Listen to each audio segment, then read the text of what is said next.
Welcome back to my channel అండి. Swathi GNM health tips అండి.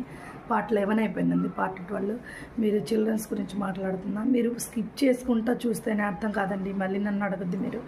మీరు కంటిన్యూగా పార్ట్ 1 నుంచి పార్ట్ 10 వరకు చూస్తే 11 వరకు చూస్తేనే అర్థమైద్దండి. పార్ట్ 12 మీరు చూడకుండా ఇది అర్థం కాలేదని నన్ను అడిగితే నేనేం చేయలేదండి. నేను చిల్డ్రన్స్ కోసం లైన్గా జ్వరం, జలుబు, దగ్గు, స్టమక్ పెయిన్, మోషన్స్, వామిటింగ్స్ అయిపోయిందండి. ఇప్పుడు మాల్ న్యూట్రిషన్ అండి. మాల్ న్యూట్రిషన్ అంటే అది మెడికల్ వర్డ్.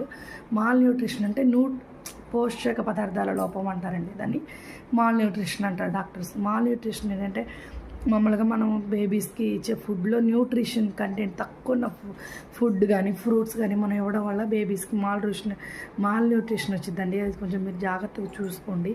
మన బేబీకి ఇచ్చే ఫుడ్ కొంచెం మనం న్యూట్రిషన్ పదార్థాలుగా ఎక్కువ ఉండేటట్టుగా చూసుకొని ఇవ్వాలండి. క్యారెట్, బీట్రూట్లో విటమిన్ ఏ ఉండిద్దండి. విటమిన్ ఏ చాలా యూజ్ అవుతుందండి. ఎందుకంటే విటమిన్ ఏ రేచీకటి రాకోకుండా యూజ్ చేద్దండి. పిల్లలకి రేచీకటి అంటే 6 తర్వాత పిల్లలకి కనపడకుండా కళ్ళు ఏమంటారు తెలియదు, అది కళ్ళు మసక బారిపోవడం, కళ్ళు బోజరగా కనిపించడం, కళ్ళు సరిగా కనిపించినట్టు ఉండడం, ఇలాంటి వాటిని రేచీకటి అంటారండి.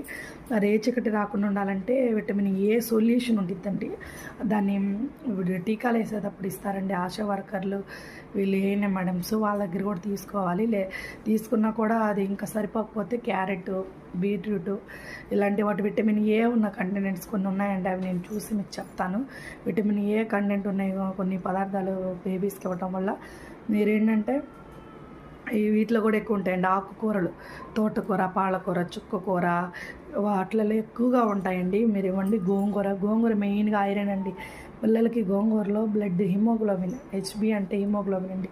హిమోగ్లోబిన్ తక్కువ ఉన్న కూడా ఐరన్ టాబ్లెట్స్, ఐరన్ సిరప్స్ ఇస్తారు కదా బేబీస్కి, అది కూడా ఇవ్వచ్చు, ఇవ్వకూడదని కాదు. ఐరన్ సిరప్ ఇస్తా కూడా మనం ఎక్కువ గోంగూరలో ఐరన్ ఉండిద్దండి. డేట్స్, ఇవి ఏమంటారండి, డేట్స్, ఖర్జూర పళ్ళు, అవి కూడా ఇవ్వాలండి. మీరు ఇప్పుడు డేట్స్ ఎలాంటి డేట్స్ వస్తున్నాయంటే ముఖ్యంగా సీడ్లెస్ డేట్స్ వస్తున్నాయంటే సీడ్తో రావట్లేదు, అంటే విత్తనాలు లేనివి వస్తున్నాయి. విత్తనాలు ఉన్నాయి రావట్లేదు. దయచేసి సీడ్లెస్ డేట్స్ అంటే విత్తనాలు లేనివి వాడద్దండి, యూస్ చేయొద్దు. దాంట్లో ఎక్కువ కెమికల్స్ ఉంటాయి. విత్తనాలతో వచ్చే డేట్స్ అంటే విత్తనాలతో ఉండే ఖర్జూర పళ్ళు మాత్రమే మీరు తీసుకోండి. దాంట్లో ఎక్కువ ఐరన్ ఉండిద్ది, ఎక్కువ బ్లడ్కి యూజ్ అయ్యిద్దండి. ఎక్కువ బ్లడ్ పట్టడానికి ఖర్జూర పళ్ళు, బీట్రూట్, క్యారెట్, దీంతో పాటు ఐరన్, బేబీస్కి అయితే ఐరన్ సిరప్స్, పెద్దవాళ్ళకైతే ఐరన్ టాబ్లెట్స్, వీటిని కూడా మీరు యూజ్ చేయండి. ఇంకా బేబీస్ గురించి హిమోగ్లోబిన్ తక్కువ ఉంటే ఏమైంది అనే దాని గురించి, హిమోగ్లోబిన్ తక్కువ అయితే ఎనీమియా వచ్చిందండి. ఎనీమియా అంటే ఏమిటో నెక్స్ట్ పార్ట్లో చెప్తాను. అది ఎలా